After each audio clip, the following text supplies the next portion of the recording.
Olá, meus amigos. Então, na aula passada, nós começamos aí a verificar a questão da competência do juizado especial civil e nós vimos então os dois primeiros incisos do artigo 3º que vão tratar o seguinte, que o juizado especial civil, ele tem então competência para conciliação, processo e julgamento das causas cíveis de menor complexidade. E isso nós vimos lá na última aula, essa questão da menor complexidade. Assim consideradas. Primeiro, as causas cujo valor não exceda 40 vezes o salário mínimo, que nós vimos então que é o salário mínimo nacional, e as astrentes ou as multas aí processuais, elas não estão limitadas a esses 40 vezes o salário mínimo, E vimos também o inciso 2º, que fala aqui das causas enumeradas no artigo 275, inciso 2º do Código de Processo Civil, que na verdade é o 275, inciso 2º do Código de Processo Civil de 1973, e que o Código de 2015 fez referência que enquanto não houver legislação específica, continuará valendo para os juizados especiais cíveis o artigo 275, inciso 2º, com todas aquelas causas, como por exemplo, de acidente de trânsito, ação de reparação de acidente automobilístico, que está encaixado aqui, assim como cobrança de condomínios e tudo mais. E vimos então que no inciso 1º, nós estamos falando então de um critério em razão do valor, enquanto que o inciso 2º é um critério em razão da matéria, ou seja, essas causas que estão lá naquele artigo 275, inciso 2º, não estão limitadas ao valor em si. Então pode ter aí R$1 milhão, mas se a causa é uma daquelas do 275, inciso 2º, é de competência do juizado especial civil. E essa ideia vai aí também ser repetida na próxima hipótese prevista no artigo 3º, que está prevista, no inciso daí 3º. Olha só aí na sua tela. Que então é competente o juizado especial civil para a ação de despejo para uso próprio. E o que é essa ação de despejo para uso próprio? Como vocês bem sabem, existe uma lei específica que trata da locação, que é a Lei 8.245. E essa ação de despejo para o uso próprio está prevista no artigo 47, inciso 3º dessa Lei 8.245.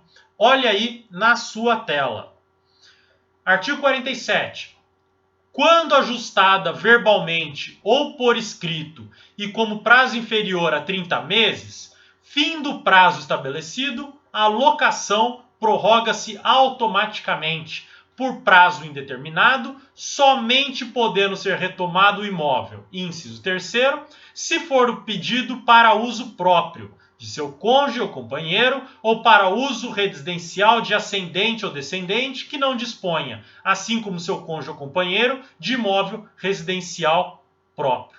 Então veja só que o artigo 3º, aí, inciso 3º da Lei 9.099, vai falar que exclusivamente para uso próprio, e não aí no caso de cônjuge, de companheiro e tudo mais, mas somente para o uso próprio, que você pode propor uma ação de despejo, poderá aí ela tramitar perante juizado especial. E novamente, uma ação que não tem limite de valor da causa, ou seja, a competência é definida somente pela matéria tratada, tá?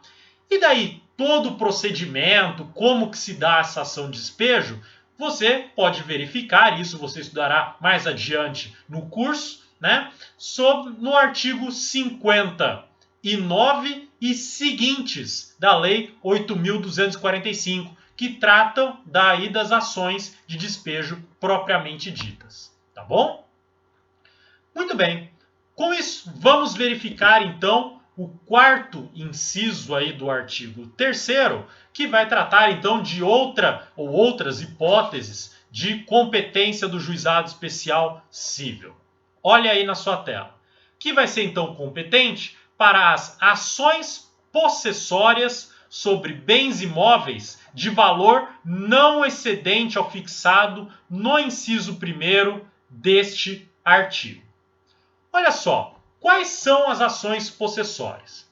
Digo para vocês de antemão que temos vários tipos de ações aí que acabam envolvendo a questão da posse. Mas, quando tratamos aí de ações possessórias dentro do Juizado Especial Cível, o legislador está fazendo referência a 3 espécies de ações possessórias. Está falando da ação de reintegração de posse, a ação de manutenção de posse e o interdito proibitório, tá bom? O que é cada uma dessas ações? A ação de reintegração de posse, você pode pretender aí, propor, quando você tem a sua posse esbulhada.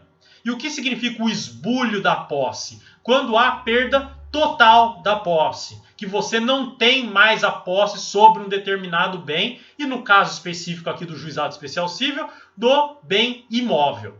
Então, no momento que você perde a posse em razão da atuação de um terceiro que ocupa aquele imóvel, né, e te deixa aí alheio a ele, você pode propor uma ação de reintegração de posse, tá? Em razão do esbulho. Agora, se você tem uma perturbação na sua posse, um embaraço simplesmente na sua posse, o que significa isso? Que você não consegue exercer plenamente a posse sobre aquele imóvel, você tem então um caso de turbação. E a turbação, ela é combatida pela ação de manutenção da posse. Então é aquilo lá, você não perdeu ainda completamente a posse. Você tem ainda, mantém parte dela, mas você não consegue se utilizar plenamente dela. E por isso você pode então propor essa ação de manutenção da posse para encerrar a turbação. E já digo aqui para vocês de antemão, que isso vai valer também para o interdito proibitório. Tá? Que as ações de manutenção e reintegração da posse, elas são fungíveis entre si. O que significa isso? Digamos que no momento em que eu proponho a ação de manutenção de posse, que eu perco ela inteira durante o trâmite processual. Vai significar que a ação perdeu o seu objeto?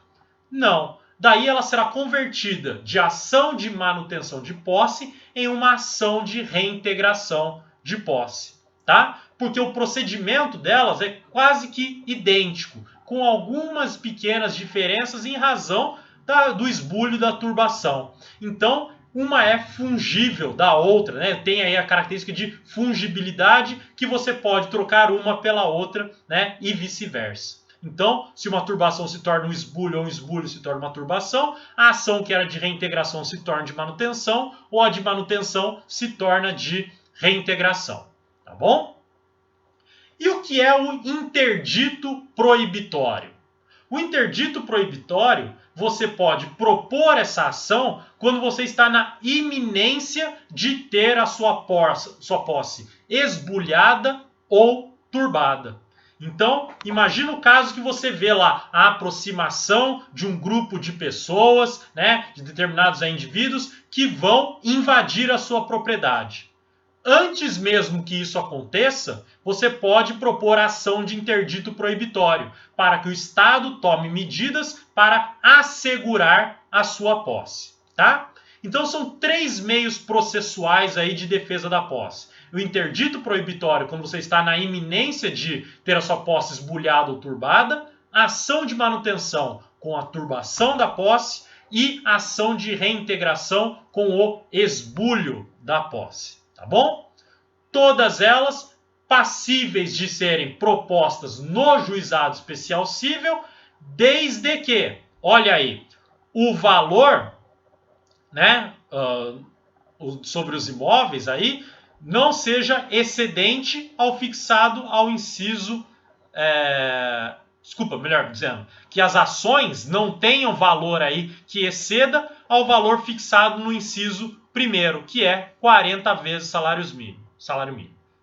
Então, olha só, Se a ação possessória de reintegração, manutenção ou interdito proibitório tem até 40 salários mínimos, você pode propor perante o juizado especial civil. Normalmente, essa ação de manutenção, reintegração, interdito é sobre o valor do imóvel ou da parte que está turbada, tá bom? Então, sobre a turbação, você tem um valor aí da ação possessória. Se for esbulho ou interdito, veja que provavelmente você está falando aí da totalidade do imóvel. Então, o valor da ação, né, o valor da causa, vai ser aí o valor do imóvel.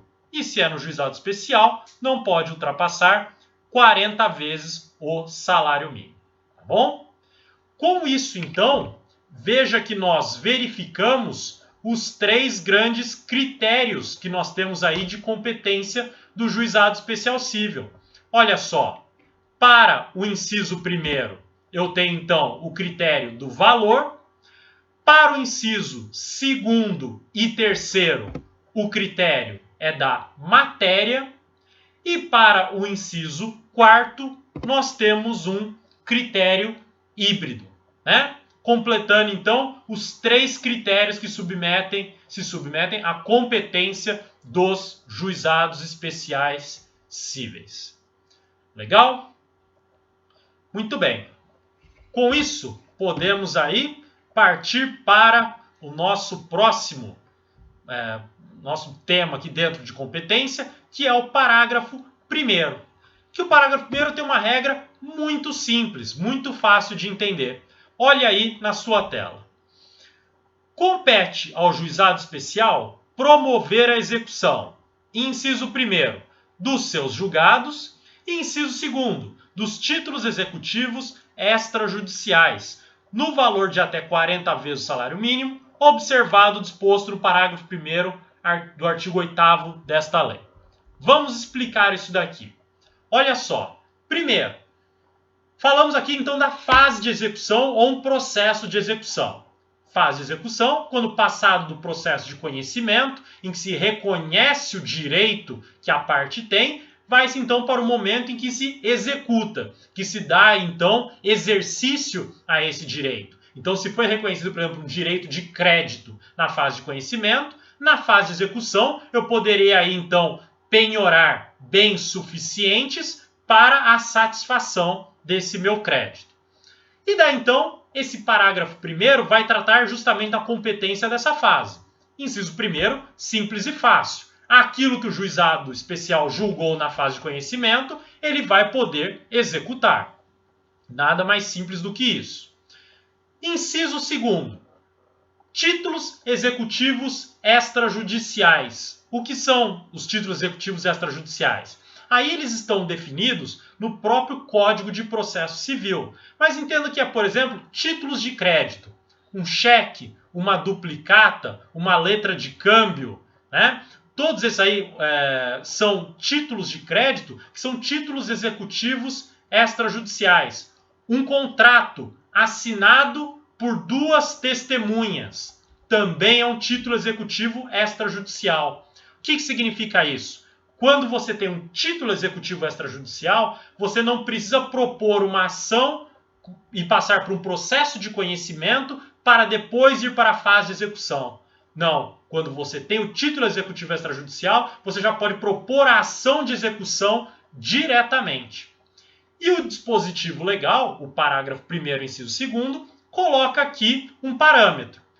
Pode aí, então, executar títulos executivos extrajudiciais no juizado especial civil, mas eles devem ter até 40 salários mínimos e mais. Devem obedecer às pessoas que podem ser autoras de ação perante o juizado especial, tá? Que isso é o que está previsto lá no artigo 8º, parágrafo 1º, que nós estudaremos mais adiante aí na nossa disciplina, tá bom? Muito bem, gente. Vamos então para o próximo dispositivo, que agora é também o artigo 3º, só que o parágrafo 2º. Olha aí na sua tela. Ficam excluídas da competência do juizado especial as causas de natureza alimentar, falimentar, fiscal e de interesse da fazenda pública, e também as relativas a acidentes de trabalho, a resíduos e ao estado e capacidade das pessoas, ainda que de cunho patrimonial. Vamos traduzir esse dispositivo. Vamos entender então o que significam todas essas hipóteses previstas nesse parágrafo 2º. Primeiro, causas de natureza alimentar são aquelas lá que envolvem pensão alimentícia, né? Então, aquele pedido para fixação de alimentos, para revisão dos alimentos, tudo mais, não pode ser proposto aí perante o juizado especial cível, tá bom? Segundo, causas falimentares. O que significa causa falimentar? Que envolve falência, tá? E aqui se estende a ideia, porque no período em que foi aí editada a Lei 9.099 e ainda não existia esse procedimento, mas se faz uma leitura extensiva, que além das causas falimentares que envolvem falência, também não cabe no juizado especial cível causas sobre recuperação judicial. É que antigamente nós tínhamos a figura da concordata e da falência. A concordata deixou de existir, criaram a recuperação judicial. Só que a Lei 9.099 é anterior a essa mudança. Mas, então, quando se fala de causa de natureza falimentar, entende-se que está tratando tanto de recuperação judicial e falência. As duas, então, não são de competência dos juizados. Também se exclui causas de natureza fiscal, ou seja, cobrança de tributos, questionamentos em cima de tributos, né? Isso aí não pode ser discutido no juizado especial cível. Também de interesse da fazenda pública, né? Causas que têm interesse à fazenda pública também não podem aí serem propostas perante o juizado especial cível, embora que nós tenhamos então um momento próprio, local próprio, que é o juizado especial da fazenda pública, que pode tratar de causas que têm interesse sim da fazenda pública, mas aí é outro juizado. No juizado especial cível não cabe aí propositura de ações que envolvam interesses da fazenda pública, tá bom? Além disso, relativas a acidente de trabalho. Por quê? Acidente de trabalho é de competência da Justiça do Trabalho, né? Ela que vai cuidar dessas questões. Também, resíduos. O que são resíduos? Veja, não são aí aquelas sobras, aqueles valores deixados aí em poupança, contrato de financiamento imobiliário, né? Valores que sobram. Não é nesse sentido de resíduo. Resíduos são remanescentes de bens legados que, por morte do beneficiário, são restituídos à pessoa do testador, né? Ou então a pessoa designada pelo testador lá em cláusula expressa. Então veja só, o testador, alguém que deixa lá o testamento, deixou determinados bens para alguém ser beneficiado, para um legatário. Só que esse legatário, antes de receber esses bens, falece. Esses bens, então, serão aí indicados, serão trazidos para uma outra pessoa ser beneficiária, para alguém que foi designado pelo próprio testador de maneira subsidiária, ou então vai voltar para o monte partível. Esses bens, então, que vão ser restituídos, né, que vão então ser passados, transmitidos para uma outra pessoa, esses bens são chamados de resíduos, tá bom? Então é nesse sentido que o parágrafo 2º está falando de resíduos. São esses bens, então, que deveriam ser legados a um beneficiário, mas esse beneficiário ele é pré-morto. E por isso, então, como não pode passar para ele, tem que ser aí transmitido a outra pessoa. Então esses bens compõem aí os resíduos, tá certo? E também não pode propor ação, ainda que tenha cunho patrimonial envolvido, também ações que envolvem o estado ou capacidade das pessoas. Ou seja, não posso propor uma ação no juizado que trate de tutela, curatela, que trate aí de divórcio, né? Então, questões de estado civil da pessoa, capacidade civil da pessoa, não podem ser discutidas no juizado. Além dessas hipóteses previstas expressamente no parágrafo 2º, o FONAGE também traz outras hipóteses aí que são tanto quanto lógicas e precisam, portanto, também ser entendidas como excluídas da competência dos juizados, tá? Quais são essas situações? Primeiro, as ações que estão sujeitas a procedimento especial previsto no Código de Processo Civil. Então, se vocês abrirem lá o Código de Processo Civil, vocês vão ver que tem ações diversas que têm um procedimento específico. Então, tem lá a ação monitória, a gente tem a ação de inventário, a gente tem a ação de demarcação de terras particulares, tantas outras lá previstas. Essas ações com procedimentos especiais não cabem aí na competência do juizado, tá? Isso está no enunciado número 8 do FONAGE, tá bom? Verifiquem lá depois o enunciado 8 do FONAGE. Também temos aí o enunciado número 139 do FONAGE. E o que o enunciado 139 do FONAGE vai dizer? Que a exclusão da competência do sistema dos juizados especiais quanto às demandas sobre direitos ou interesses difusos ou coletivos, dentre eles os individuais homogêneos, aplica-se tanto para as demandas individuais de natureza multitudinária, quanto para as ações coletivas. E se, no exercício de suas funções, os juízes e tribunais tiverem conhecimento de fatos que possam ensejar a propositura da ação civil coletiva, remeterão peças ao Ministério Público ou à Defensoria Pública para as providências cabíveis. O que está dizendo então esse 139? Nós temos aí os chamados interesses difusos e coletivos e individuais homogêneos. Isso vocês verificarão lá no 5º ano com maior detalhamento. Mas são chamados direitos aí transindividuais ou meta-individuais, que atingem um grupo definido de pessoas, ou até mesmo indefinido, a depender do tipo de dano, quando falamos de interesses difusos, tá? Então, veja só, temos aí um grupo de pessoas afetado por uma mesma causa, ligados por uma mesma relação de fato, ou até mesmo uma relação de direito. Essas pessoas podem ter a proteção desse direito violado, ou desse interesse, também chama-se assim, violado, por meio de ações coletivas.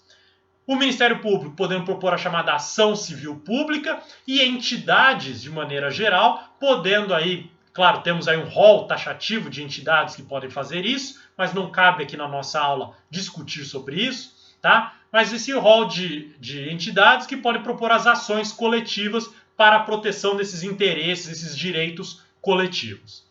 Essas ações, esses direitos, não podem aí ter ação proposta perante o juizado especial cível, tá bom? Você não pode proteger o interesse difuso e coletivo perante o juizado especial cível, somente por uma vara comum, uma vara cível mesmo, tá? Então é uma outra hipótese de exclusão que não está prevista naquele parágrafo 2º, ok? Muito bem, muito bem. Se vocês quiserem saber um pouco, nem por curiosidade, tá? Verifiquem aí sobre essa questão dos direitos coletivos no Código de Defesa do Consumidor, a partir do artigo 89, tá? Que fala aí sobre um microsistema de proteção aos interesses difusos, que vão além das questões propriamente de consumo, e na Lei 7.347, que é a Lei da Ação Civil Pública propriamente dita, que também trata dessas questões, inclusive tem muitos dispositivos que são semelhantes, se não iguais, àqueles previstos no Código de Defesa do Consumidor. Bom? Muito bem, gente. Daí, quero falar com vocês aqui sobre o artigo 4º, tá?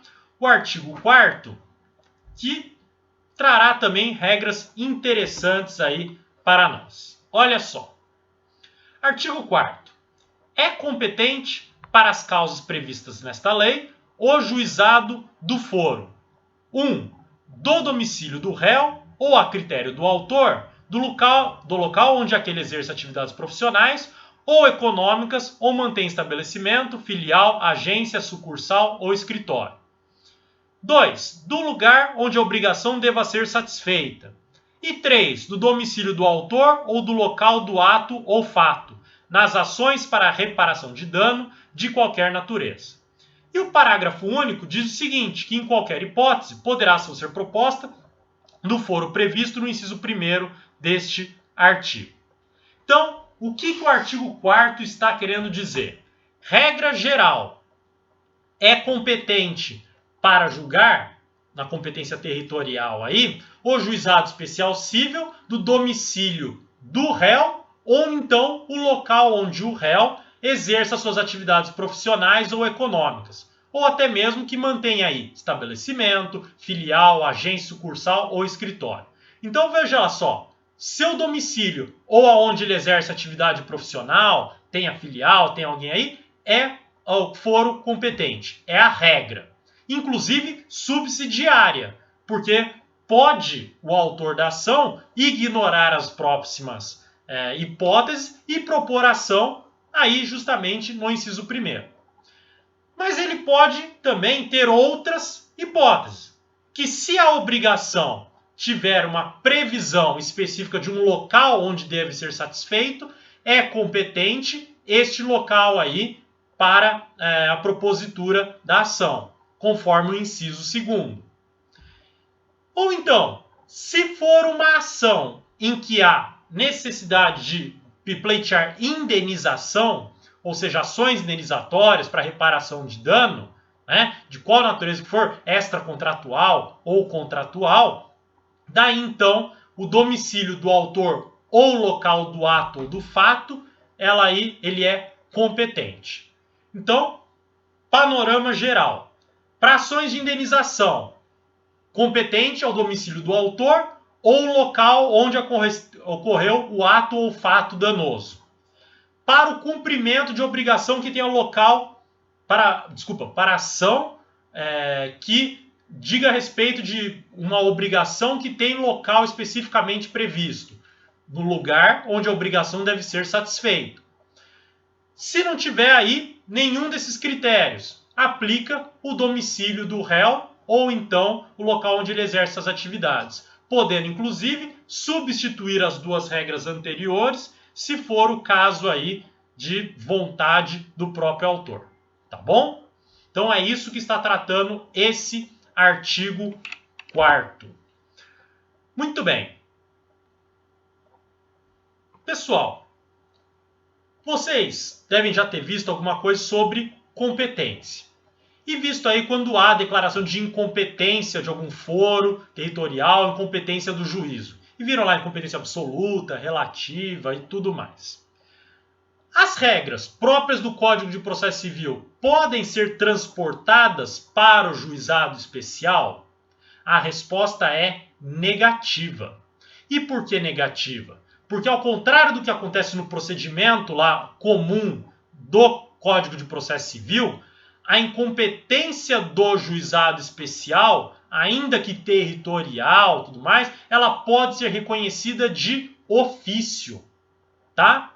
E veja, não só a incompetência territorial pode ser reconhecida de ofício, como ela tem uma consequência direta. Ela leva diretamente à extinção do feito sem resolução de mérito, conforme artigo 51, inciso 3º da Lei dos Juizados Especiais. Olha só a previsão legal aí. Extingue-se o processo, além dos casos previstos em lei. 3. Quando for reconhecida a incompetência territorial. Então, olha só, não há remessa da ação ao foro competente. Ao contrário, já há diretamente a extinção do processo sem julgamento do mérito, tendo que o autor propor novamente a ação perante o foro competente, tá? Então veja que a consequência, que o funcionamento, né, todo esse mecanismo é diferente daquele que vocês estudaram no procedimento comum lá no Código de Processo Civil, tá bom? Uma diferença que tínhamos antes e que agora não existe mais é que antes a gente precisava opor a exceção de incompetência no processo civil comum, né, no procedimento ordinário, sumário lá, para a alegação de incompetência territorial.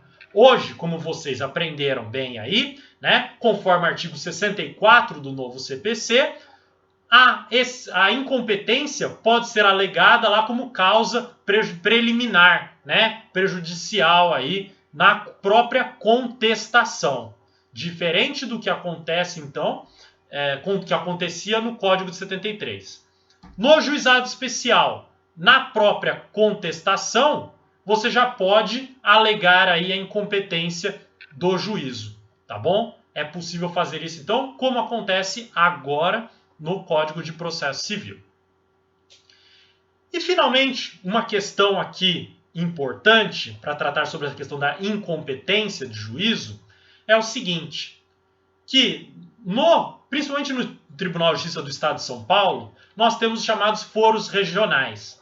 Em Campinas mesmo, nós temos lá o foro central mesmo de Campinas e temos o foro regional da Vila Mimosa. Veja, quando há essa distribuição de competência funcional, trata-se como também competência aí absoluta. E por isso, se eu propor uma ação perante o foro regional errado, equivocado, do mesma forma como acontece nos outros casos aqui, previstos na legislação, a incompetência pode ser reconhecida de ofício e levar à extinção da ação sem a resolução de mérito, tá bom? Porque considera então quando a distribuição funcional da competência, você tem aí então uma incompetência absoluta, ok? Muito bem. Para encerrarmos então a aula, nós temos que falar sobre o conflito de competência, que vocês já devem ter ouvido falar do conflito de competência positivo e o conflito negativo de competência. Positivo, quando 2 ou mais aí, juízes se declaram competentes para julgar a causa, e conflito negativo, quando 2 ou mais aí, juízes se declaram incompetentes para o julgamento da demanda. E daí então, quem que vai definir no conflito de competência quando envolve juizado especial? Aqui não temos solução prevista na própria lei dos juizados, sendo uma construção aí tanto doutrinária quanto jurisprudencial, tá bom? Então, olha aí na sua tela, vamos trabalhar cada uma das hipóteses. Primeira delas, entre juízes do juizado especial cível que estão vinculados a uma mesma turma recursal. O que é uma turma recursal? É um grupo aí de 3 juízes do juizado especial cível que julgam o recurso inominado. Então, o recurso contra a sentença proferida na primeira instância do juizado. Então, vamos dizer, juízes aí que compõem essa mesma turma recursal, tem um conflito de competência entre eles. Como que se decide? A partir aí de uma decisão da própria turma recursal, tá? Então, a turma recursal dirime o conflito de competência. Por outro lado, se os juízes do juizado especial cível têm vinculações diversas, ou seja, cada um está vinculado a uma turma recursal distinta, quem que é que vai tratar disso? Aqui tivemos uma mudança jurisprudencial, inclusive num enunciado do FONAGE, que quem vai definir esse conflito de competência é a turma recursal que for distribuído o conflito de competência. Ele aí é que vai definir, então, quem é o competente, tá bom? Antes falava que era o Tribunal de Justiça, mas agora mudou-se o entendimento que é a turma recursal que for distribuído o feito.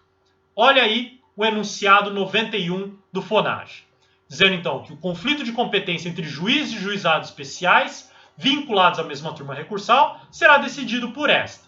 Inexistindo tal vinculação, será decidido pela turma recursal para a qual for distribuído.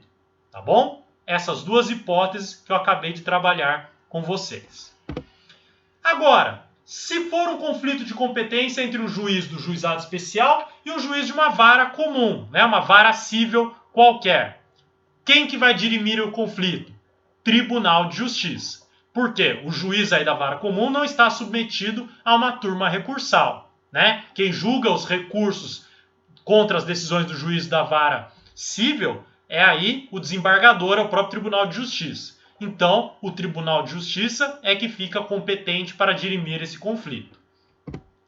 E se for um conflito de competência entre turmas recursais, na segunda instância dos juizados, o competente é o Tribunal de Justiça também. Tá bom? Então são essas aí todas as hipóteses possíveis de conflito de competência que podemos ter no JEC.